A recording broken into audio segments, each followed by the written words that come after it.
Hello, this lecture is about transactional memories.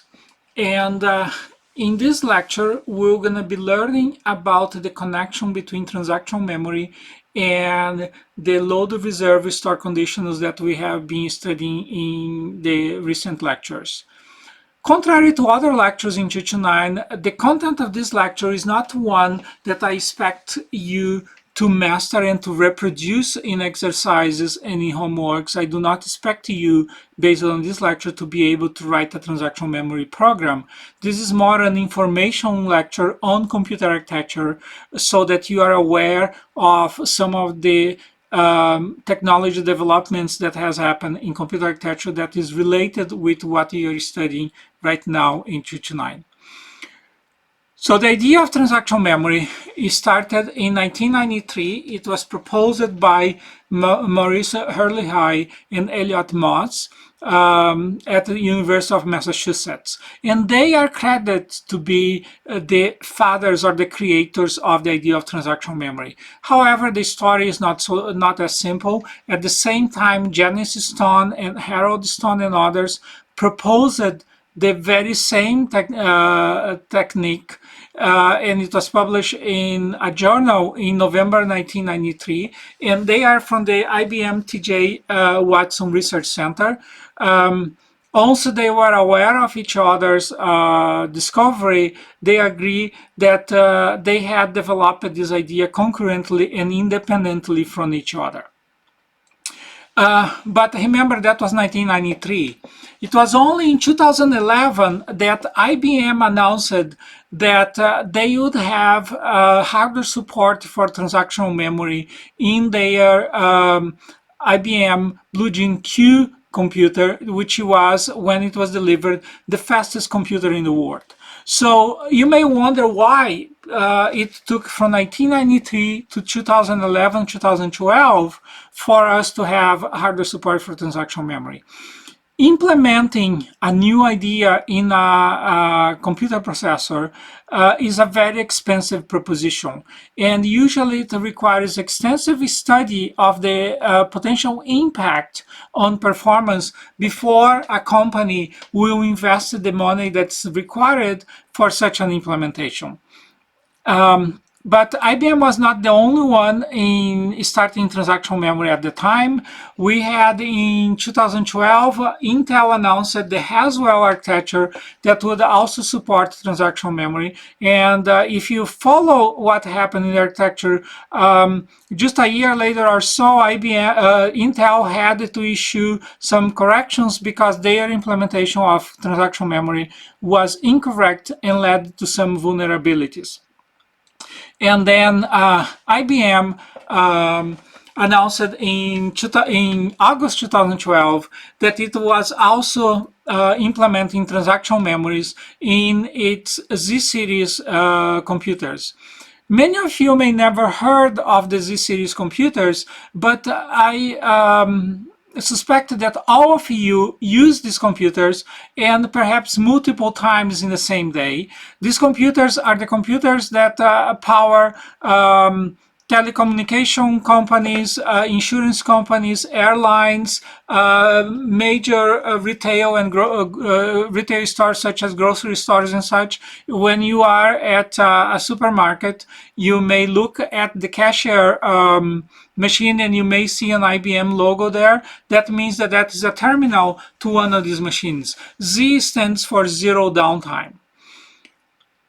And because we are involved in research with IBM, and we have been involved for about 20 years, when they were in the stage that they had already implemented the hardware support for transactional memories for that initial machine, the Blue Gene Q, they asked us if we would like to get involved into evaluating that implementation and see whether there was any performance advantage to the delivery of transactional memories in that machine. And the reason they asked us to do that was because of one student that, so this paper was published in the International Conference on Parallel Architectures and Compiler Techniques in 2012. And the one person that led to us at the University of Alberta being involved with IBM in this project was Matthew Gaudet.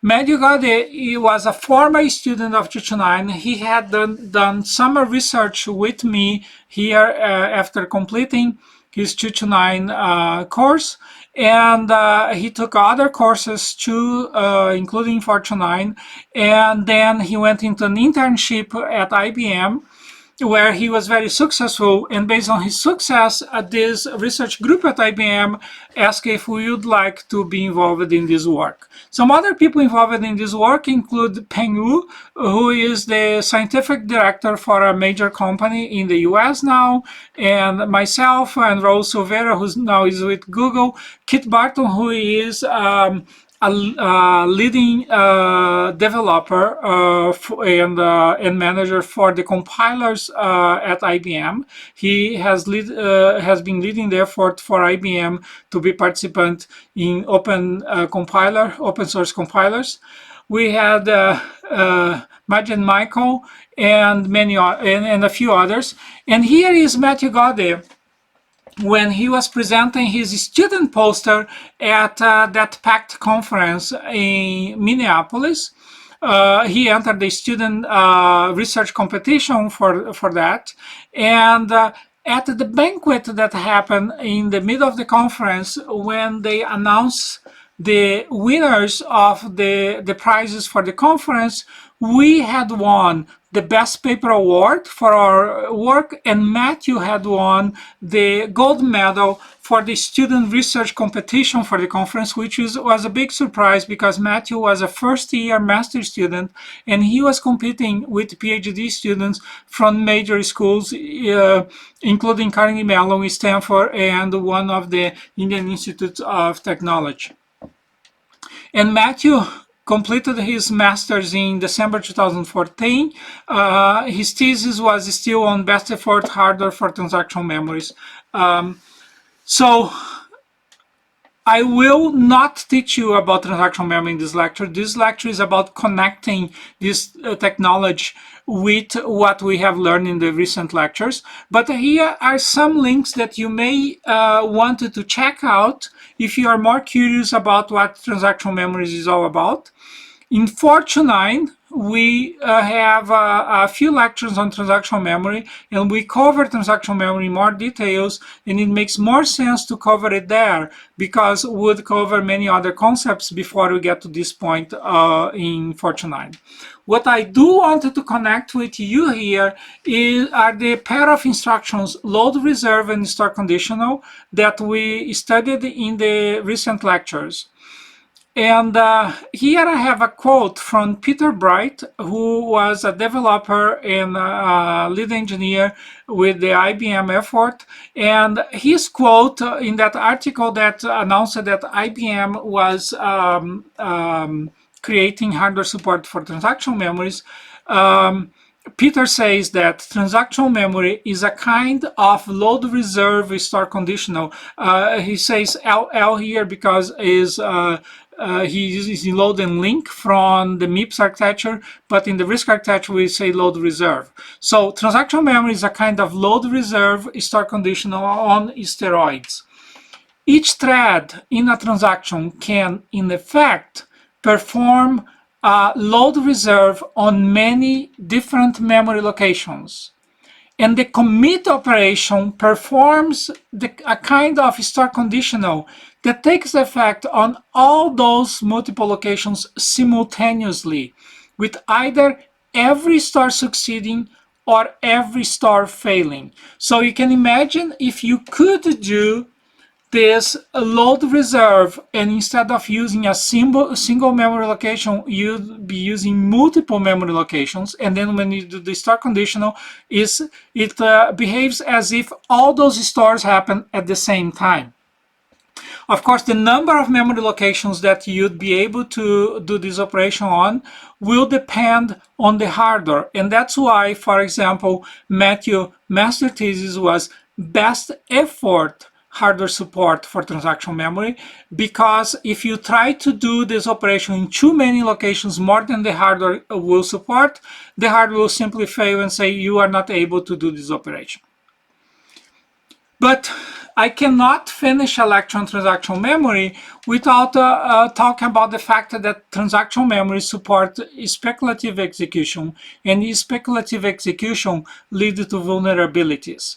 And these vulnerabilities will require mitigations, and these mitigations will reduce performance. So we need to be very careful when using transactional memory. So there was, remember the history, is starting 1993, around 2012 and 2013, there is an enthusiasm about transactional memory. It seems that it will be a technology that will be used more extensively.